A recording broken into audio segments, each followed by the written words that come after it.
Hey guys, welcome to my YouTube channel. आज की इस वीडियो में हम बात करेंगे कॉर्पोरेट वर्ल्ड के सबसे इम्पोर्टेंट और सबसे ज़्यादा कॉन्फिडेंशियल टॉपिक के बारे में, जिसे हम बोलते हैं सैलरी या फिर सीटीसी या कॉस्ट टू कंपनी। ये वीडियो इम्पॉर्टेंट है उन एम्प्लॉयज़ के लिए जिन्हें कोई भी आइडिया नहीं है कि कैसे उनकी फाइनल सैलरी स्लिप कैलकुलेट होती है, कैसे उनके डिडक्शंस कैलकुलेट हो रहे हैं और कैसे उनके सीटीसी के बेसिस पे उनकी final in hand salary calculate हो रही है। ये वीडियो उन फ्रेशर्स के लिए भी इम्पॉर्टेंट है जो रिसेंटली कॉर्पोरेट वर्ल्ड ज्वाइन करने वाले हैं या जिन्होंने अभी रिसेंट में कॉर्पोरेट वर्ल्ड ज्वाइन किया है। 2-3 सैलरीज भी क्रेडिट हो चुकी हैं, बट अभी तक उन्हें कोई आइडिया नहीं लगा है कि कैसे उनकी फाइनल इन हैंड सैलरी उनके अकाउंट में क्रेडिट हो रही है। ज़्यादा समय अपना बर्बाद ना करते हुए इस वीडियो को आगे बढ़ाएंगे। चलिए शुरू करते हैं। ओके गाइस, तो इस चीज़ को सबसे पहले हमें समझने के लिए एक एग्जांपल लेते हैं हम। यहाँ पे मैंने 15 लाख सीटीसी का एक एग्जांपल लिया है। ये बेसिकली विप्रो का सैलरी स्ट्रक्चर है और इस एग्जांपल को लेके हम आगे बढ़ेंगे। लेकिन इससे पहले हम इस एग्जांपल को समझें, हमें ये समझना होगा कि एक सैलरी स्ट्रक्चर में कौन कौन से मेन कंपोनेंट्स होते हैं। तो सबसे पहले ये जानने वाली बात है कि दो तरह के कंपोनेंट्स होते हैं, एक फिक्स्ड कंपोनेंट, एक वेरिएबल कंपोनेंट।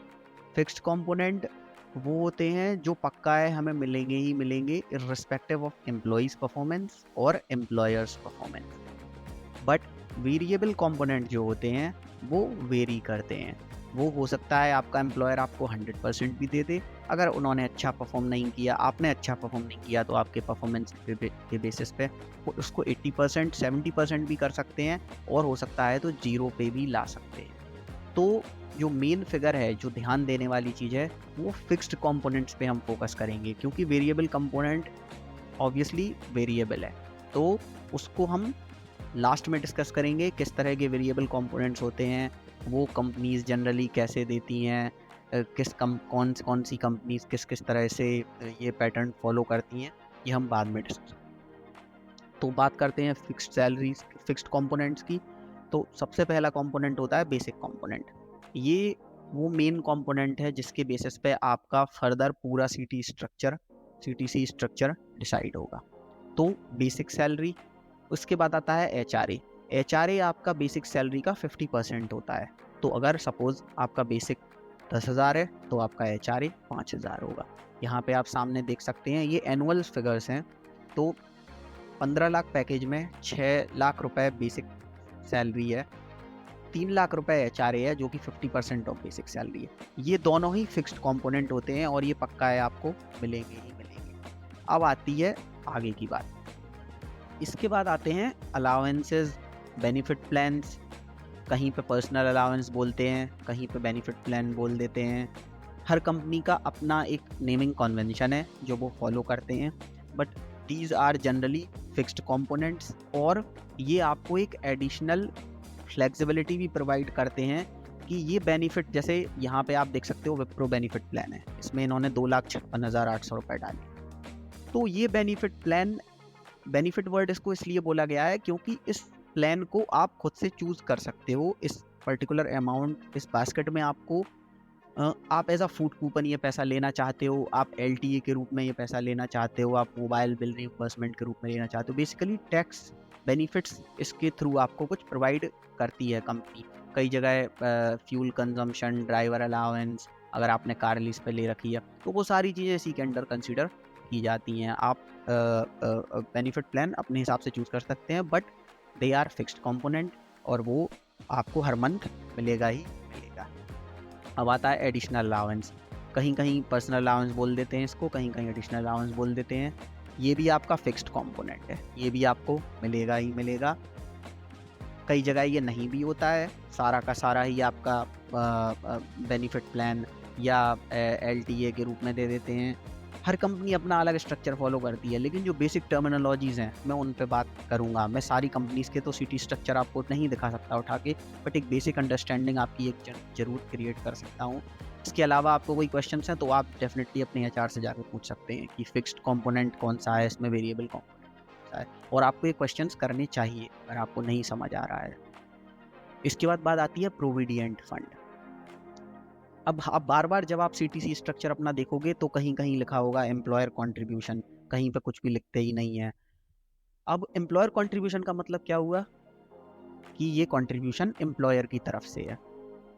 नेम वैसे ये सजेस्ट करता है कि ये कंट्रीब्यूशन एम्प्लॉयर की तरफ से है, तो पीएफ का बेसिक फंडा क्या कहता है, आपकी बेसिक सैलरी जो है 6 लाख रुपए, उसका 12% एम्प्लॉय कंट्रीब्यूट करेगा, 12% एम्प्लॉयर कंट्रीब्यूट करेगा।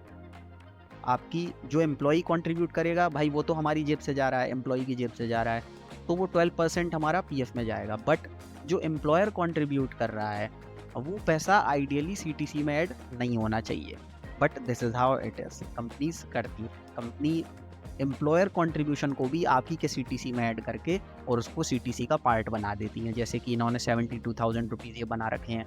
Ideally this is employer contribution, और आपका एम्प्लॉय कंट्रीब्यूशन भी होगा इससे 72,000 रुपये और कम होंगे, जो कि अभी जब हम इन हैंड कैलकुलेट करेंगे तब हम उस पर बात करेंगे। तो ये होता है आपका provident fund calculation which is 12% of basic salary. इसके बाद आती है ग्रेचुइटी। ग्रेचुइटी वेरी इंपॉर्टेंट, ज़्यादातर लोगों को इस बारे में नहीं पता होता है। ग्रेचुइटी आपका 4.81% of basic salary, her CTC में ये जुड़ी हुई होती है। आइडियली ग्रेचुइटी भी मुझे लगता है सीटीसी का पार्ट नहीं होना चाहिए। वाई? बिकॉज ग्रेचुइटी क्या है पहले हम ये समझते हैं। ग्रेचुइटी पे की जाती है कंपनी की तरफ से अपने एम्प्लॉय को फॉर देयर लॉयल्टी। ये आपकी सीटीसी का पार्ट है, ये डिडक्ट हो रही है हर मंथ, बट ये आपको मिलेगी नहीं हर मंथ। ये आपको तभी मिलेगी जब आप कंटिन्यूअस कंपनी में 4 साल 8 महीने काम कर लोगे। उसके बाद एक फॉर्मूला होता है जिसके थ्रू आपका फाइनल ग्रेचुइटी अमाउंट कैलकुलेट होगा, और जब आप वो कंपनी छोड़ेंगे तो उस टाइम पे आप अपनी ग्रेचुइटी क्लेम कर सकते हैं, तब आप एलिजिबल होंगे ग्रेचुइटी लेने के लिए। सपोज़ आप 2 साल तक, आपने एग्जाम्पल लेते हैं, हम 1 साल हमने 2 साल काम किया विप्रो में, और हमने ग्रेचुइटी के थ्रू 31,860 रुपीज़ हर साल दिए कंपनी को, विप्रो को दिए। बट जब आप कंपनी 2 साल में ही छोड़ दोगे तो आप एलिजिबल नहीं हो ग्रेचुइटी लेने के लिए, आपको कोई भी रुपए नहीं मिलेगा। ये 31,860 रुपये आपके 2 साल के वेस्ट हो गए। आपको मिनिमम 4 साल 8 महीने बिताने पड़ेंगे कंपनी में, तभी आप एलिजिबल होगे। और ऐसा नहीं है ये विप्रो करती है, this is how labour law works. तो आगे बात करेंगे हेल्थ बेनिफिट की। कई कंपनीज अपने एम्प्लॉय को फ्री में हेल्थ इंश्योरेंस प्रोवाइड करती हैं, कई कुछ बेसिक सा अमाउंट आपसे लेती हैं और रेस्ट खुद से कंट्रीब्यूट करती हैं। सबका अपना अपना फंडा है हेल्थ बेनिफिट्स प्रोवाइड करने का। तो ये 70 to 100 रुपीज़ जैसे विप्रो कट कर रही है, ये आपका मंथली इन हैंड सैलरी में नहीं आएगा। ये सीटीसी का पार्ट है, बट ये आपको नहीं मिलेगा, ये आपका मेडिकल इंश्योरेंस किट में चला जाएगा। तो मेडिकल इंश्योरेंस के लिए उन्होंने 70 to 100 रुपीज़ दे रखे हैं, जिसमें आपको 2 लाख रुपए की बेसिक एक्सम्पशन लिमिट देता है विप्रो, आपके और वाइफ के लिए, और जो अप टू 2 चिल्ड्रंस। तो ये फैसिलिटी इन 7200 रुपये में आपको मिलती है, तो ये भी आपका इन हैंड में नहीं आएगा। फर्नीचर एंड इक्विपमेंट ब्लैंक है, बिकॉज ये एक सर्टेन ग्रेड तक मिलता है, उसके बाद उसके पहले नहीं मिलता। तो मे बी ये सैलरी स्ट्रक्चर उस ग्रेड से नीचे वाले बंदे का है, इसीलिए इसको ये अमाउंट अभी कुछ भी नहीं है, ब्लैंक है, 0। वेरिएबल पे, इस पे अब हम बात करेंगे। वेरिएबल पे ऑब्वियसली नाम बता रहा है कि ये वेरी करती है। ये इन्होंने लिखा है 1,12,500। ये वेरिएबल पे कैसे पे की जाएगी आपको, इसमें यह जैसे कहीं मेंशन्ड नहीं है, लेकिन मैं आपको बता दूं कि विप्रो क्वार्टरली पे करती है। तो हर कंपनी की अपनी अपनी पॉलिसी है, वो आपको एचआर के पास जाके पूछना पड़ेगा कि ये वेरिएबल पे कैसे मिलती है। ये कंपनी की परफॉर्मेंस पे डिपेंडेंट है, ये मेरी परफॉर्मेंस पे डिपेंडेंट है, या और भी सारे फैक्टर्स हैं जो इसमें कंट्रीब्यूट करते हैं। तो ये पॉलिसी हर कंपनी की अलग है, आपको अपने एचआर से जाके बात करनी पड़ेगी। अब बात करते हैं इन हैंड जब हम कैलकुलेट करेंगे तो कैसे ये इन हैंड इसकी क्या। अब हमने बात की थी fixed component, variable component. Variable अभी हम हटा देंगे पिक्चर से, क्योंकि वो क्वार्टरली मिलती है। मैं बात कर रहा हूँ इन हैंड हर मंथ आने वाली सैलरी की अभी, बस क्योंकि हम सिंपल रखेंगे। नहीं, इन हैंड सैलरी कैलकुलेट करने के लिए हम यूज़ करेंगे इस एक्सेल शीट का और इस कैलकुलेटर का, जिसके बेसिस पे हम final monthly in hand salary calculate करेंगे, बिकॉज ये फिगर्स सारे एनुअल में हैं। तो स्टार्ट करेंगे बेसिक सैलरी से। बेसिक सैलरी हमारी 6 लाख जो कि हमें मिलनी ही मिलनी है, फिक्स्ड कंपोनेंट है, तो हम इसको लिख लेंगे यहाँ पे। हमें ये 3 लाख रुपए जो HRA के हैं वो भी मिलने ही मिलने हैं, तो उनको भी हम लिख लेते हैं यहाँ पे। Bonus bonus component generally variable की तरह साउंड करता है, because it is a bonus. Company अपनी अच्छी परफॉर्मेंस के लिए जनरली अपने एम्प्लॉयज़ को बोनस देती है, but in case of Wipro I can confirm कि बोनस मिलता है और मंथली मिलता है, तो this is a fixed component, तो इसको भी हम कंसीडर करेंगे। विप्रो बेनिफिट प्लान ये भी मिलता है पूरा का पूरा, तो इसको भी हम कंसीडर करेंगे। एडिशनल अलावेंस ये भी हमें पूरे के पूरे मिलते हैं, ये हम कंसीडर करेंगे। Very good. अब आता है असली मुद्दा, PF। दोस्तों ये है एम्प्लॉयर कंट्रीब्यूशन जो कि है 12% ऑफ बेसिक सैलरी। जानने वाली बात यह है कि एम्प्लॉयर कंट्रीब्यूशन आपको मंथली सैलरी में ऑब्वियसली नहीं मिलेगा, ये आपका PF फंड में जाएगा। और इस एम्प्लॉयर कंट्रीब्यूशन के साथ साथ 12% of basic salary employee contribution भी होगा, जो कि आपका माइनस होगा आपकी ओवरऑल इन हैंड सैलरी से। तो आपका PF में एक्यूमुलेशन होगा employee plus employer, which would be 1,44,000, a good and hefty lump sum amount, जिस पे गवर्नमेंट आपको अच्छा इंटरेस्ट रेट भी प्रोवाइड करती है। तो ये एक बहुत अच्छी बात है कि हमारा ये पैसा PF में एक्यूमुलेट हो रहा है, बट एक नेगेटिव पॉइंट भी है कि हमारी इन हैंड सैलरी कम हो रही है। ग्रेजुइटी दोस्तों ये तो मिलती नहीं है इन हैंड मंथली सैलरी के साथ, ये तो after you are loyal to your company for continuous 4.8 years तब जाके ये मिलती है, तो इसको भी हम कंसिडर नहीं करेंगे। 7200 ये भी हमें नहीं मिलेगा अमाउंट, बस ये मेडिकल प्रीमियम इंश्योरेंस है, इसको भी हटा देते हैं। वेरिएबल ये तो वेरिएबल ही है, तो इसको भी हम मंथली इन हैंड में कैलकुलेट अभी नहीं करेंगे। पूरे अमाउंट का हम एक सम कैलकुलेट करेंगे जो कि निकल के आता है 12 लाख के अराउंड। तो ये हमारा वो फाइनल एनुअल अमाउंट है जो कि हमें इन हैंड सैलरी के रूप में मंथली मिलेगा। जब हम इसका हम कैलकुलेट करते हैं मंथली कितना अमाउंट बनेगा, तो हमारा मंथली अमाउंट बनने वाला है अराउंड 1 लाख के अराउंड, जो कि होगा 1,03,70,000। तो हम इसको लिख लेंगे यहाँ पे। और असली कैच इसके बाद एक और है, अभी ये अमाउंट प्री टैक्स है, इस अमाउंट पे आपने अभी कोई भी गवर्नमेंट को टैक्स पे नहीं किया है।